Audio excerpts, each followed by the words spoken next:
kita bisa kembali lagi untuk beribadah secara online. Dan biarlah ibadah kita pagi hari ini boleh menjadi ibadah yang menyenangkan hati Tuhan. Dan biarlah setiap hati kita yang datang kepada Tuhan, kita mau buka hati kita lebih lagi untuk kita mau dijamah oleh Tuhan, untuk kita mau menerima berkat-berkat dari Tuhan yang sudah Tuhan sediakan. Mari kita berdoa. Bapa kami yang dalam surga, kami mengucap syukur buat pagi hari yang indah ini Tuhan. Kami bisa kembali lagi Tuhan untuk beribadah secara online Tuhan. Dan biarlah kami berdoa Tuhan, biarlah Roh Kudus Engkau bekerja di tengah-tengah kami saat ini. Engkau yang menjamah setiap hati kami, pikiran kami, agar kami boleh terkoneksi dengan Tuhan pagi hari ini Tuhan. Kami boleh merasakan, kami boleh menikmati saat-saat indah bersama dengan Tuhan. Bapa kami yang di surga, kami menyerahkan Tuhan ibadah online kami ini, baik dari awal, pertengahan hingga selesai dalam tangan Tuhan. Biarlah Roh Kudus Engkau yang bekerja, Engkau yang berkarya dalam setiap hati kami, pribadi kami masing-masing dimanapun kami berada Tuhan. Terpujilah nama Tuhan. Kami berdoa dan menyerahkan ibadah ini dalam tangan Tuhan. Hanya di dalam nama Tuhan Yesus Kristus kami berdoa dan mengucap syukur. Haleluya. Amin. Kita naikkan pujian yang mengatakan, Engkau Bapa yang setia Tuhan, Engkau Bapa yang mulia Tuhan. Terima kasih buat kebaikan, terima kasih buat hadirat-Mu ya Tuhan. Kami perlu Engkau lebih lagi ya Tuhan. Haleluya.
Setiamu, kau menyediakan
Engkau Bapa yang setia Tuhan.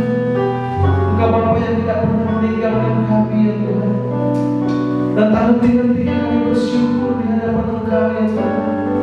Apapun yang kami alami saat ini Tuhan, kami mau belajar untuk selalu bersyukur atas apa yang sudah Engkau perbuat dalam kehidupan kami ya Tuhan. Terima kasih Bapa yang baik, terima kasih ya Tuhan. Terpujilah nama-Mu Tuhan, di dalam nama Tuhan Yesus Kristus kami berdoa dan mengucap syukur. Haleluya. Amin.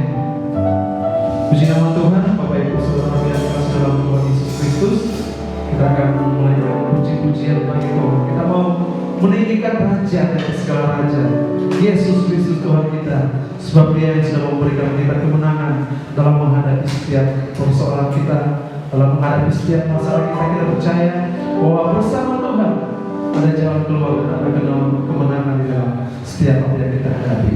Lebih dari kemenangan.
adalah lebih dari kemenangan karena Tuhan yang bersama-sama dengan kita, Tuhan yang menolong kita, yang menguatkan kita, memampukan kita, untuk kita bisa menghadapi semuanya. Amin.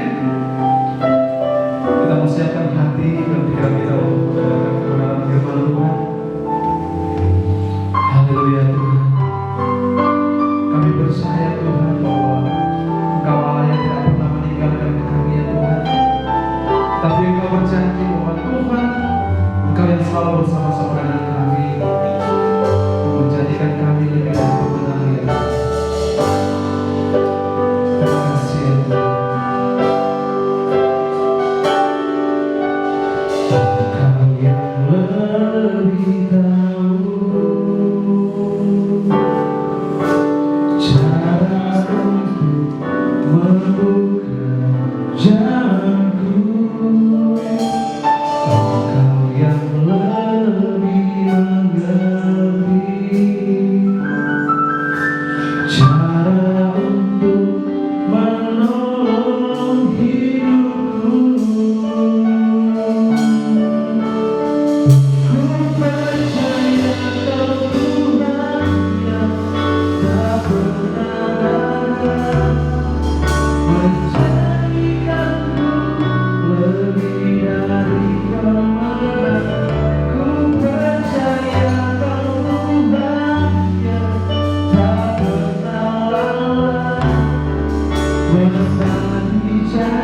ditabur oleh kebenaran firman Tuhan. Berkati hamba-Mu yang menyampaikan firman Tuhan, urapi, pakai dengan luar biasa Tuhan, agar firman Tuhan yang disampaikan pagi hari ini Tuhan boleh mengajar kami, mendidik, bahkan menegur kami untuk kami berjalan bersama dengan Tuhan. Terpuji nama Tuhan. Kami berdoa dan sambut firman-Mu di dalam nama Tuhan Yesus. Kami berdoa dan mengucap syukur. Haleluya. Amin. Shalom New Hope Family, Shalom Bapak Ibu Saudara yang dikasihi oleh Tuhan Yesus Kristus. Puji Tuhan, sukacita yang besar Tuhan berikan di tengah-tengah kita, hingga kita bisa kembali berjumpa dalam pelayanan ibadah online pada saat ini. Saudara-saudara, kita bersyukur karena hari ini kita sudah merayakan ulang tahun Republik Indonesia yang ke-75 pada minggu yang lalu. Dan saya percaya semangat kemerdekaan itu kiranya boleh memberikan kepada kita kekuatan baru, pengharapan bahwa meskipun kita sudah 75 tahun yang lalu merdeka dari penjajahan, tetapi hari-hari ini secara jujur saya katakan bahwa banyak di antara bangsa Indonesia masih dijajah oleh ketakutan gara-gara virus corona. Mungkin bahkan masih dijajah dengan pemikiran-pemikiran akan terjadinya krisis ekonomi, bahaya ini, bahaya itu, dan masih banyak lagi, sehingga sorry untuk ngomong ini, rasa-rasanya bangsa kita belum merdeka. Betul ya? Oleh karena itu kita ada di sini, ada pemberitaan firman ini untuk menyatakan kepada setiap saudara yang mendengar tayangan ini, pada jemaat New Hope yang dikasihi Tuhan, supaya kita boleh benar-benar merdeka. Ini sesuai dengan tema gereja kita yang dicanangkan pada bulan Agustus ini, yaitu hidup yang berkemenangan. Amin saudara. Oleh karena itu mari sebelum lebih lanjut saya ajak kita bersatu di dalam doa. Mari kita berdoa. Tuhan Allah Bapa kami yang bertahta di dalam kerajaan surga, kami datang menghampiri Engkau sekali lagi untuk menaikkan syukur. Sungguh-sungguh kami bersyukur karena ada anugerah Tuhan kalau kami boleh menikmati ibadah online pada pagi hari ini, dan kami percaya bahwa Tuhan hadir di tengah-tengah kami, setiap hamba-hamba, setiap anak-anak-Mu yang menyaksikan tayangan ini melalui media-media yang mereka miliki di rumah masing-masing. Roh Kudus, Engkau tidak dibatasi oleh tempat, ruang, dan waktu. Engkau sanggup bekerja menjamah setiap pribadi yang menyaksikan tayangan ini. Hamba berdoa, biarlah kuasa Roh Kudus-Mu akan memberikan pencerahan, memberikan penerangan ketika mereka duduk diam mendengarkan sabda kebenaran ini. Engkau urapi hamba-Mu, bukan hamba-Mu secara manusia yang berkata-kata, tetapi Roh-Mu yang akan menjelaskan lebih dalam kepada anak-anak-Mu. Kami mengucap syukur dan kami serahkan pemberitaan firman-Mu ini di dalam nama Tuhan Yesus Kristus. Haleluya. Amin. Puji Tuhan Bapak Ibu Saudara yang dikasihi oleh Tuhan. Tadi saya singgung bahwa tema kita ialah hidup yang berkemenangan. Menang model gimana? Karena hari-hari ini sungguh kita dibombardir dengan berita-berita tentang kekacauan, tentang 3 minggu lalu di mana ada bom besar meledak di Kabul, di Afghanistan. Orang mungkin prediksi itu entah bom, entah teroris, entah mungkin kecelakaan, atau macam-macam. Dan banyak perkara-perkara yang mungkin sudah karena masih dalam situasi stay at home di rumah, karena di luar banyak paparan virus. Sudah mungkin buka TV, sudah buka web, lihat portal-portal berita, gak ada yang bagus tuh, gak ada yang menyenangkan. Semua yang kita dengar, yang kita baca, yang kita saksikan, semuanya mendatangkan ketakutan, mendatangkan kekhawatiran. Dan pertanyaannya, kalau kita pakai merdeka, kita sorak-sorai merdeka, merdeka yang model gimana? Karena isinya cuma takut, khawatir, ancaman, bahaya, krisis, dan lain sebagainya. Perkiraan-perkiraan para ahli ekonomi, tenaga medis, dan lain sebagainya, gak ada yang memberi kabar baik. Gak ada satu. Prediksi-prediksi semuanya meramalkan sesuatu yang buruk. Saudara, ini kabar buruk buat kita. Namun, kabar baiknya adalah firman Tuhan pada pagi hari ini akan menyingkapkan semuanya, akan merubah paradigma kita bahwa kita bukan orang-orang yang harus hidup dalam tekanan, ketakutan, dan kekhawatiran, melainkan harus bangkit di dalam keyakinan dan kepercayaan yang sungguh-sungguh yakin, hakul yakin, percaya 100%, bahkan 1000%. Sebab kenapa? Banyak orang yang sekedar percaya saja. Mungkin dalam frase bahasa lain ngomongnya enak. Many people believe, but they don't trust. Banyak orang percaya, tapi sekedar percaya. Mereka nggak meyakini dengan sungguh-sungguh apa yang mereka percaya. Makanya 2 Timotius 3 ayat yang bagian 6-7 katakan banyak orang yang akan menjalankan ibadah mereka, tapi pada hakikatnya mereka memungkiri kekuatan. Bukankah itu terjadi sekeliling kita? Ada begitu banyak orang menjadi sangat-sangat rohani, tapi seharusnya dalam masa krisis, dalam situasi kepepet, kerohanian mereka, apa yang mereka yakini muncul memberikan kekuatan, tapi sebaliknya lagaknya rohani. Tapi ketika kerohanian mereka dituntut untuk muncul, justru mereka menjadi orang yang pengecut nomor 1. Nah, oleh karena itu kita akan belajar dari ketujuh jemaat. Kalau minggu lalu sudah belajar banyak, pada minggu ini kita akan belajar daripada jemaat di Sardis. Amin. Yuk kita buka dalam firman Tuhan dari Wahyu pasal yang ketiga ayat 1 dan seterusnya. Saya akan bacakan kepada Bapak Ibu Saudara, kepada jemaat di Sardis. Dan tuliskanlah kepada malaikat jemaat di Sardis, inilah firman Dia yang memiliki ketujuh roh Allah dan ketujuh bintang itu. Aku tahu segala pekerjaanmu. Engkau dikatakan hidup, padahal engkau mati. Bangunlah dan kuatkanlah apa yang masih tinggal, yang sudah hampir mati. Sebab tidak satu pun dari pekerjaanmu aku dapati sempurna di hadapan Allahku. Karena itu ingatlah bagaimana engkau telah menerima dan mendengar. Turutilah itu dan bertobatlah. Karena jika engkau tidak berjaga-jaga, aku akan datang seperti pencuri, dan engkau tidak tahu pada waktu manakah aku tiba-tiba datang kepadamu. Tetapi di Sardis ada beberapa orang yang tidak mencemarkan pakaiannya. Mereka akan berjalan dengan aku dalam pakaian putih, karena mereka adalah layak untuk itu. Barang siapa ia akan dikenakan pakaian putih yang demikian, aku tidak akan menghapus namanya dari kitab kehidupan, melainkan aku akan mengaku namanya di hadapan Bapakku dan di hadapan para malaikat. Siapa bertelinga, hendaklah ia mendengar apa yang dikatakan Roh kepada jemaat-jemaat. Nah, saudara-saudara yang dikasihi oleh Tuhan, kita sudah belajar dari minggu-minggu lalu bagaimana dari ketujuh jemaat ini masing-masing jemaat punya ciri dan karakter masing-masing. Nah, hari ini kita belajar dari jemaat di Sardis. Saudara-saudara yang pertama, saya ajak saudara jalan-jalan untuk melihat latar belakang dari kota Sardis ini. Saudara, kota Sardis pada zaman 700 sebelum Masehi dikenal sebagai pusat perdagangan pada waktu itu di Asia Kecil. Dia nggak jauh dari kota Tiatira. Tetapi di Sardis ini yang menjadi ciri khasnya adalah kota ini terletak di pucuk lembah, pucuk gunung, yaitu Gunung Polus, sehingga orang pada waktu itu untuk mencapai kota Sardis hanya satu jalur yang menuju gerbang kota. Kota ini dikenal kota yang aman, sehingga tidak ada musuh-musuh yang bisa menyerang dan meluluh lantakkan kota Sardis, karena hanya satu jalur dan itu dijaga dengan ketat.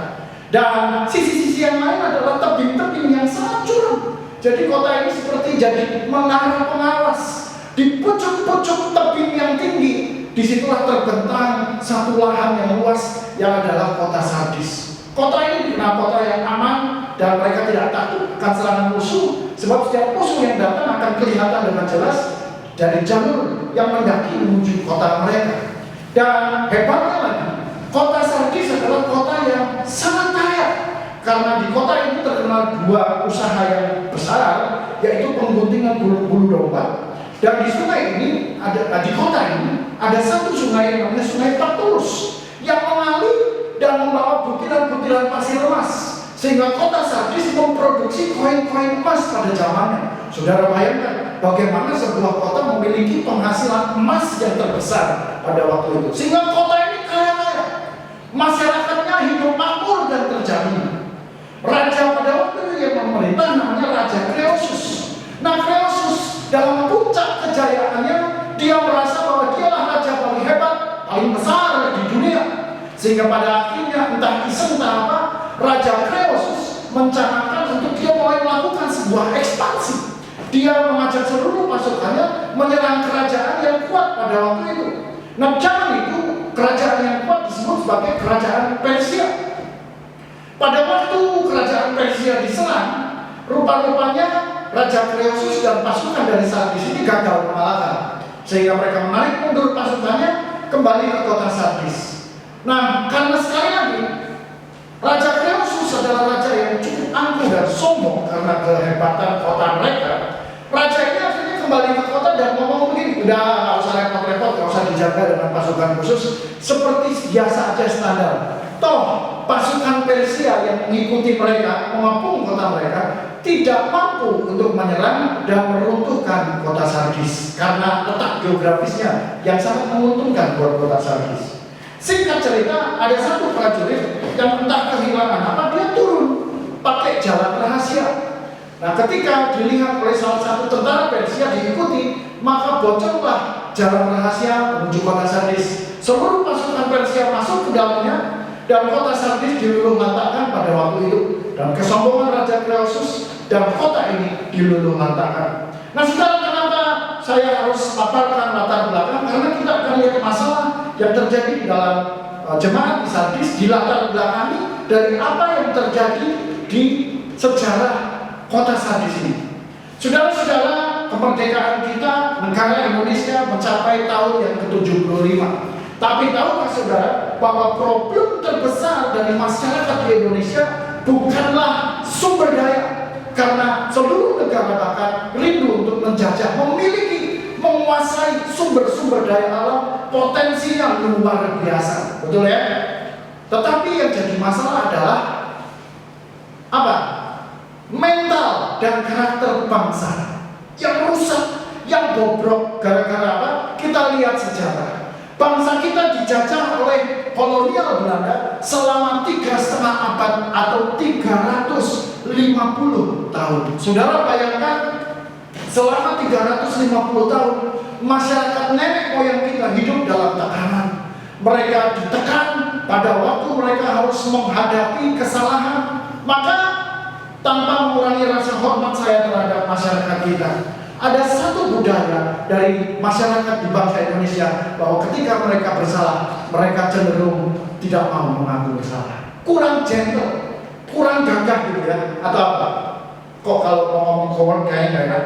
Sudah, ada satu hal yang membuat masyarakat kita nggak berani ngaku salah kalau salah. Kenapa? Ini mental, karena selama 350 tahun penjajah memperlakukan pengakuan kesalahan dengan cara yang brutal dan sadis, sehingga membentuk sebuah pola pikir, kalau salah jangan ngaku, kalau ngaku habislah kita.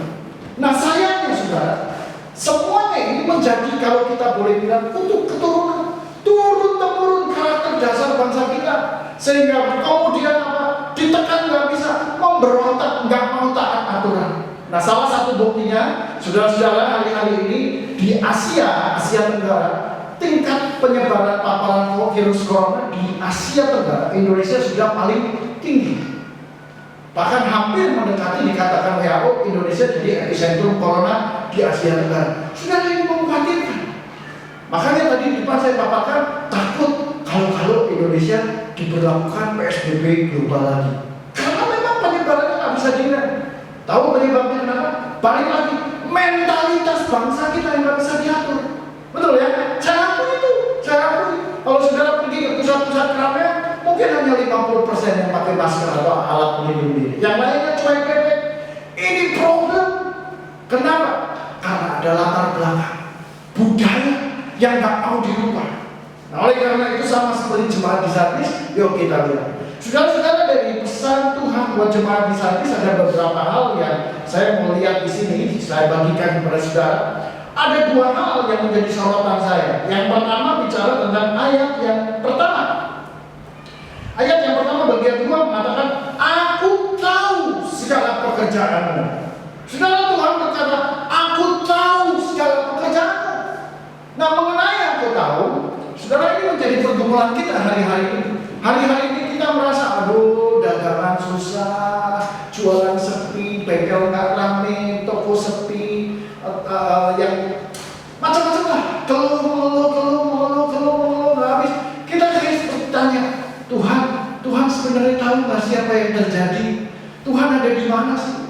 Nah, hari ini lewat pesan Tuhan kepada jemaat di saat ini menjadi pesan juga buat saudara dan saya. Tuhan tahu, Tuhan mengerti, Tuhan melihat apa yang sedang kita kerjakan, saudara. Waktu saya sampaikan kepada saudara, ada muncul satu rema di hati saya ketika Tuhan berkata kepada Samuel, manusia memandang apa yang ada di depan mata, tetapi sekali Tuhan memandang yang ada di hati. Dan saya mau sampaikan kepada saudara adalah karena Tuhan punya cara penglihatan yang berbeda dengan kita. Saudara, kalau kita lihat Simon Petrus itu pecundang dan pengecut. Waktu murid-murid dan teman-temannya mendayung karena angin sakal, muridnya setengah mati mau tenggelam perahunya, Simon Petrus berdiri, dia ngomong, "Guru, kalau itu engkau, panggillah aku menuju kepadamu berjalan di atas air." Maka pada momen itu Yesus panggil Simon Petrus, ya. Simon Petrus melangkah keluar dari perahu, berjalan di atas air. Mungkin dia ngomong, "Baik guys, silahkan bekerja keras, aku mau ikut Yesus." Saudara, kadang-kadang tanpa kita sadari, alasan pelayanan kan jadi alasan buat kita meninggalkan tanggung jawab. Dan ini nggak boleh. Tapi gini, waktu kejadian berikutnya, Simon Petrus menjadi orang pertama yang mengkhianati Yesus. Padahal dia bermulut besar, kalau ada apa-apa sama Yesus, gua maju nomor 1. Tapi Yesus berkata, sebelum ayam berkokok kamu sudah menyangkal aku 3 kali. Saudara, menurut kacamata kita, orang Simon Petrus, model Simon Petrus, gak usah didekati, gak usah dibuat teman. Ini orang gak benar, pecundang, pengecut. Sorry, sampah ini. Tapi dengar baik, kalau Tuhan berkata, aku tahu, karena Tuhan gak pernah melihat siapa kita pada momen ini. Tuhan melihat kita pada masa yang akan datang, saudara. Amin. Tuhan tidak dibatasi dengan perbuatan, dengan keterbatasan karakter kita saat ini. For the present moment. Ada waktunya mungkin kita merasa capek, kayaknya udah overblast, udah gak mampu, ini udah batas, udah limit nih, gue udah gak bisa ngerjain ini, melebihi kapasitas saya. No. Saya percaya manusia melihat apa yang kelihatan dengan mata, tapi Tuhan mengajar kita untuk melihat apa yang ada di depan. Jangan batasi pengetahuan kita, jangan batasi cara pandang kita. Saudara, kadang-kadang di dalam pelayanan pun kita memandang orang lain menurut kacamata kita. Oh, dia mah gak mampu, dia gak bisa. Jangan percaya dia dengan bagian dia gak bisa, bukan bidang dia. Belum tentu. Kadang-kadang orang yang kita remehkan di sini punya potensi yang jauh lebih luar biasa dari kita. Mari kita belajar memandang segala sesuatu bukan dengan kacamata kita. Bukankah firman Tuhan berkata, sejauh langit dari bumi. Saya yakin cara Tuhan memandang, pengetahuan Tuhan dalam pengetahuan kita berbeda. Amin. Sekali lagi, Tuhan tahu segala pekerjaan kita. Tuhan tahu segala jerih lelah kita. Tuhan tahu kepayahan kita. Dan janganlah ini menjadi mengejutkan hati kita, menawarkan hati kita, tapi sebaliknya memberikan kekuatan, memberikan semangat untuk kita bahwa Tuhan tidak melihat kita sekarang. Tuhan lihat kita pada masa yang akan datang. Tuhan gak lihat Simon si pengecut, tapi Tuhan lihat Simon si pemenang. Amin. Yang kedua, saudara, yang kedua dikatakan di ayat 1 bagian terakhir, engkau dikatakan hidup padahal engkau mati. Nah, ini yang jadi masalah. Jemaat di Sardis dikatakan hidup padahal engkau mati. Siapa yang berkata hidup? Siapa yang berkata mati? Di mata Tuhan, jemaat Sardis dibilang mati. Ya. Ada sambungannya di ayat yang kedua bagian terakhir. Sebab tidak satu pun dari pekerjaanmu aku dapati sempurna di hadapan Allahku. Kenapa jemaat di Sardis di mata Tuhan disebut mati? Karena ini. Sebab tidak ada satu pun pekerjaan pelayanan di Sardis yang didapati Tuhan itu sempurna.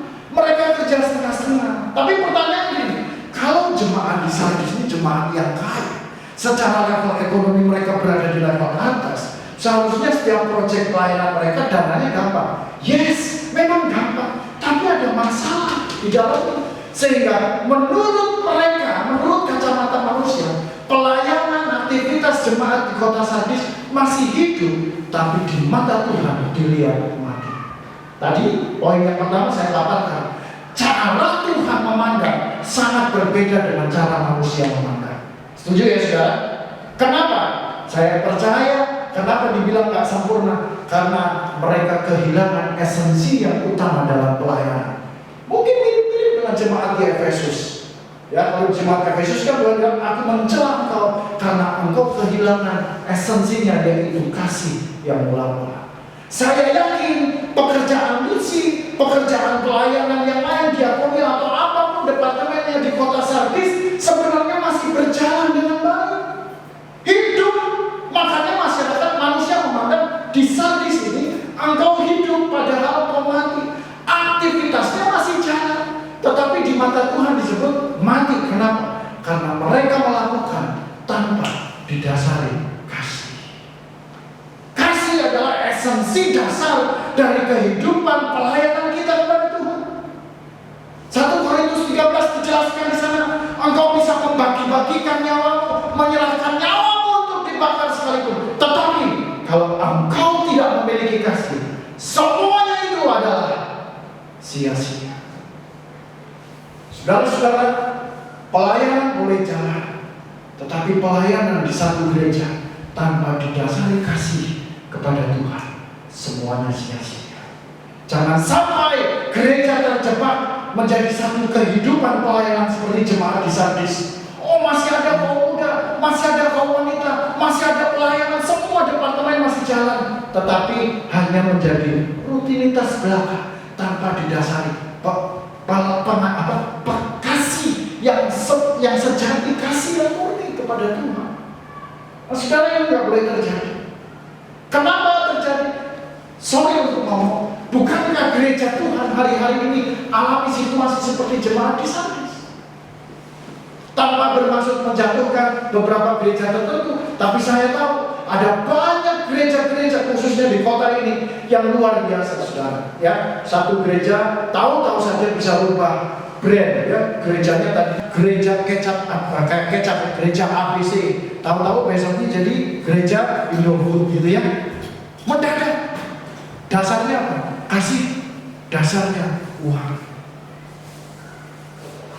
Beberapa waktu yang lalu saya sempat pergi ke rumah duka, ngobrol salah seorang anak muda. Lalu saya tanya, yuk gereja di mana sekarang?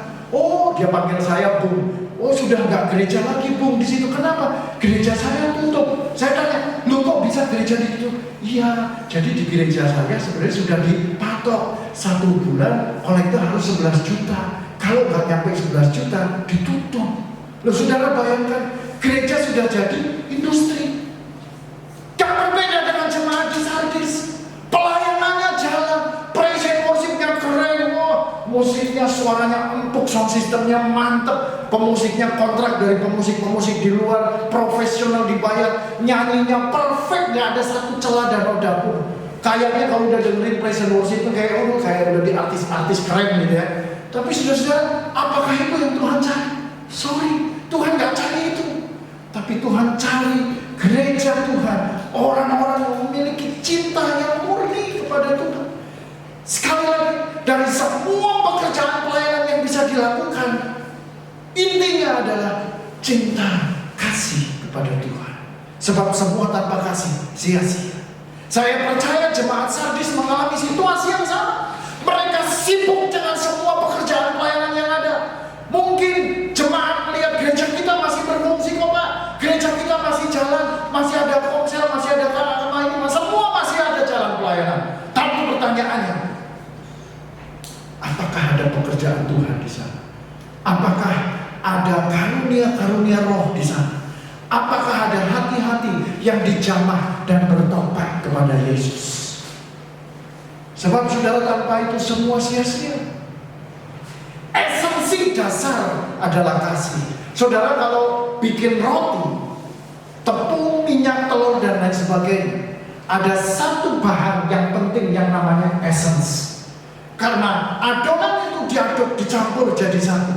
Yang bisa membuat adonan itu mengembang ialah essence. Kalau jalan-jalan di mall, sekarang kan bakery suka dibuka pakai kaca gitu. Jadi saudara bisa lihat waktu ini orang-orang ini produksi kuenya. Kelihatan tuh adonan kayak roti-roti yang roti O gitu ya. Itu rotinya adonannya kecil segini, setepel ini ya. Tapi waktu sudah matang dari oven, ngembang, gemuk, gede. Kenapa? Essence, ada essence di sana yang membuat itu mengembang begitu rupa dan luar biasa bau harum. Saudara, sekali lagi, jemaat di Sardis dicela Tuhan, semuanya hidup, tapi di mata Tuhan mati. Jadi jangan sampai, mari saudara, kita jaga baik gereja secara kongregasi maupun kita sebagai gereja Tuhan. Jangan kita sepertinya masih aktif pelayanan, tapi iman kita mati di hadapan Tuhan. Saudara, yang kedua, kenapa dicela hidup padahal mati? Karena pekerjaan yang mereka lakukan tidak menyenangkan hati Tuhan. Kenapa tidak menyenangkan hati Tuhan? Tadi Tuhan bilang, sebab tidak satupun dari pekerjaanmu aku dapati sempurna di hadapanku. Apa yang sempurna? Roma 12 ayat 2 berkata, apa yang baik, yang menyenangkan hati Tuhan, yang berkenan kepada Tuhan, dan yang sempurna, itulah kehendak Allah. Pertanyaannya, kenapa jemaat di Sardis tidak melakukan apa yang menyenangkan hati Tuhan? Jawabannya gampang, karena jemaat di Sardis tidak memiliki pengenalan akan Tuhan. Mari saya kasih contoh. Kalau saudara baca kisah tentang Musa di Keluaran pasal yang ketiga, saudara akan dapati awal kenapa Musa harus meninggalkan tanah Mesir. Musa sadar bahwa dia adalah orang Yahudi, orang Ibrani. Maka ketika dia mendapati ada satu orang tentara Mesir yang menyiksa orang Ibrani, Musa dengan segera membunuh orang itu dan mengubur dalam pasir. Tapi faktanya, ketika Musa pikir dia melayani Tuhan, dia melakukan sesuatu yang baik buat bangsanya, ternyata itu bukan sesuatu yang menyenangkan hati Tuhan. Musa pikir dia sudah melayani dengan baik, tetapi pelayanan Musa tidak menyenangkan hati Tuhan. Kenapa? Karena Musa selama 40 tahun di istana Firaun, Musa belum mengenal Tuhan secara pribadi. Musa hanya tahu cerita-cerita, kisah-kisah tentang perbuatan Tuhan di masa yang lalu. Mungkin dari mamanya, dari keluarganya, dari orang-orang Ibrani yang ada di Mesir pada waktu itu. Tetapi sesungguhnya Musa belum memiliki pengenalan akan Tuhan. Jemaat di Sardis tidak memiliki pengenalan akan Tuhan, sehingga pelayanan mereka dicela oleh Tuhan. Dikatakan engkau hidup, padahal engkau mati. Saudara-saudara, mari kita jaga pelayanan kita, kredibilitas kita, integritas kita di hadapan Tuhan, supaya setelah kita menyelesaikan seluruh tugas pelayanan kita, Paulus katakan, supaya jangan aku sendiri ditolak. Amin, saudara. Amin. Sekali lagi, apa yang menyenangkan hati Tuhan? Gampang, yaitu apa yang baik, yang berkenan di hati Tuhan, yang menyenangkan Tuhan, dan itulah yang sempurna, yang sesuai dengan kebenaran firman Tuhan. Lalu apa yang harus dilakukan ketika gereja terjebak dalam situasi seperti jemaat di Sardis? Yang pertama, firman Tuhan berkata begini, ayat yang kedua, oleh bangunlah dan kuatkanlah apa yang masih tinggal, yang sudah hampir mati. Saudara-saudara, dikatakan bangunlah dan kuatkanlah lagi iman pengharapanmu. Saya percaya seperti pujian mengatakan, apabila dia jatuh tak sampai tergeletak. Masih ada 1, 2, 3 orang di Sardis yang dilihat Tuhan sebagai orang-orang yang bisa mempertahankan imannya. Ya, ayat yang keempat itu di sana dikatakan, tetapi di Sardis ada beberapa orang yang tidak mencemarkan pakaiannya. Mereka akan berjalan dengan aku dalam pakaian putih. Masih ada pengharapan, masih ada orang-orang yang bisa membawa seluruh jemaat di Sardis untuk bangkit dan menguatkan iman, keyakinan serta pengharapan mereka di dalam Tuhan. Saudara-saudara, saya rasa tidak terlambat, masih ada kesempatan. Bukankah Tuhan selalu memberikan kesempatan? Tetapi ingat, Tuhan berkata, jangan sesat, karena Allah tidak membiarkan dirinya dipermainkan. Yang kedua, selain bangun dan kuatkan iman pengharapan, bicara tentang bertobat dan taat. Saudara-saudara, mari kita sekali lagi masuk dalam pertobatan. Apa itu bertobat? Bertobat ialah berbalik dari jalan yang salah dan kembali kepada jalan yang benar. Kembali kepada Tuhan. Mari kita sungguh-sungguh berbalik kepada Tuhan dan belajar taat.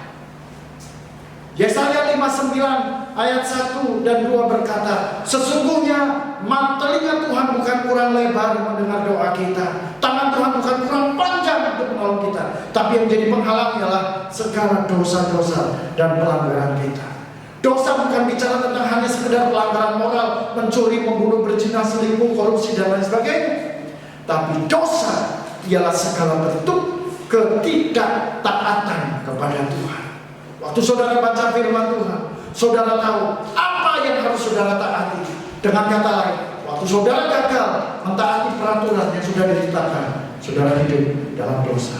Oleh karena itu, seperti pesan Tuhan buat jemaat di Sardis hari ini, saudara, mari kita bertobat kembali kepada Tuhan untuk meluruskan hati kita, untuk membenarkan apa yang sekiranya salah, baik menurut cara berpikir kita, tutur kata kita, tingkah laku kita. Mari back to Bible, kembali kepada kebenaran firman Tuhan. Karena Tuhan berkata, karena itu ingatlah bagaimana engkau telah menerima dan mendengarnya, turutilah itu dan bertobatlah. Karena jikalau engkau tidak berjaga-jaga, aku akan datang seperti pencuri, dan engkau tidak tahu pada waktu manakah aku tiba-tiba datang kepadamu. Waktu kita bertobat, waktu kita hidup dalam ketaatan, artinya kita sedang berjaga-jaga. Maka kita tidak akan kehilangan ketika Tuhan datang seperti pencuri pada waktu malam. Saudara, mari, saya tidak panjangkan firman Tuhan, tapi cukup jelas supaya kita di tengah-tengah situasi yang makin sulit ini menjaga hati kita tetap murni, memiliki kasih yang sejati kepada Tuhan. Kalau pelayanan kita begitu banyak, sibuk pelayanan dari sini ke tempat, pelayanan ini musik, kamera, pelayanan worship leader, singer, tamborin, sekolah minggu, kaum muda, kaum pria, semuanya. Tetapi kita tidak menjaga cinta kasih kita kepada Tuhan, semuanya sia-sia. Mari kita bertobat dan belajar untuk hidup dalam ketaatan yang sungguh-sungguh kepada Tuhan. Maka Dia akan memberikan kembali pakaian putih. Di surga nanti pakai baju putih. Amin, saudara. Saya tidak panjangkan firman Tuhan. Mari saya ajak saudara kita berdoa bersama-sama, menyerahkan gereja kita, menyerahkan hidup kita sebagai gereja Tuhan untuk kembali kepada kemurnian iman. Haleluya, haleluya. Tuhan Allah Bapa kami yang bertahta dalam kerajaan surga, pada saat ini setelah kami mendengar firman-Mu, kami sadar seringkali kami terjebak dengan kesibukan dan rutinitas pelayanan belaka. Kami sibuk melakukan ini, melakukan itu, melakukan ini. Kami sibuk proyek ini, seterusnya begitu banyak yang harus kami lakukan. Tapi kami lupa waktu kami mengerjakan semuanya, dan kami lupa untuk kami hampiri Tuhan, menyatakan cinta kasih kepada Tuhan, membakar kembali gairah kami untuk menyala-nyala kepada Tuhan, maka semuanya itu sia-sia. Ampuni kami Tuhan, ampuni kami, dan Tuhan kiranya Engkau menolong kami untuk datang kepada bertobat dengan sungguh-sungguh dan kembali hidup dalam kemurnian hati untuk mengasihi, mencintai Tuhan. Kami melayani karena kami mengasihi Tuhan. Kami melayani supaya bukan orang melihat kami begitu sibuk. Kami melayani supaya bukan kami dilihat bahwa kami mampu melakukan banyak hal, tapi kami melayani karena kami mengasihi Tuhan, karena kami mencintai Tuhan.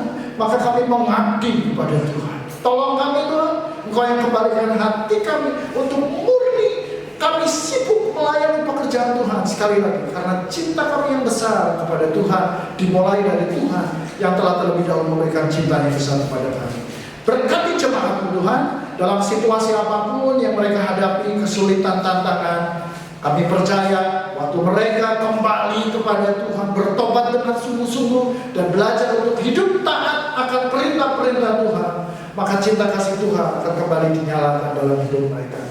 Gairah itu tak akan pernah padam. Ketika mereka hidup dalam kemurnian iman untuk mengasihi Tuhan, kami lihat Tuhan sendiri yang akan menyatakan kuasa untuk setiap kami. Perlindungan, penyertaan, pemeliharaan Tuhan pasti nyatakan dalam kehidupan umat-Mu pada pagi hari ini. Kami kembalikan segala hormat pujian bagi Bapa di dalam nama Tuhan Yesus Kristus yang memantraikan firman kebenaran pada pagi hari ini. Haleluya. Amin. Oke, di dalam Tuhan, saya percaya kita diberkati oleh kebenaran firman Tuhan. Dan saat ini kita akan memberikan persembahan di hadapan Tuhan. Sebelum kita memberikan persembahan, mari kita berdoa. Bapa kami yang baik, terima kasih buat kebenaran firman Tuhan yang disampaikan.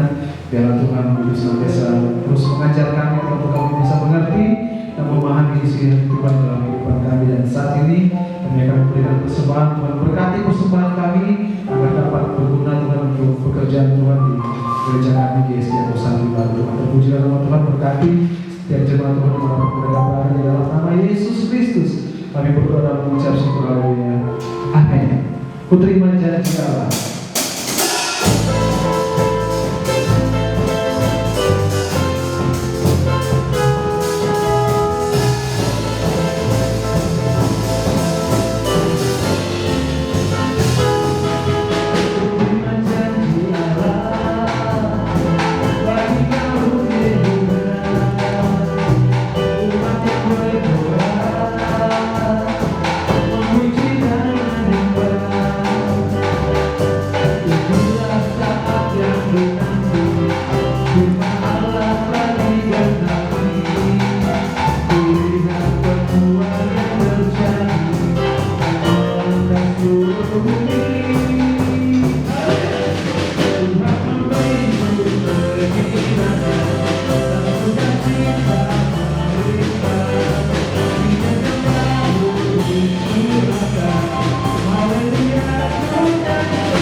Tuhan Yesus berkati kita, haleluya.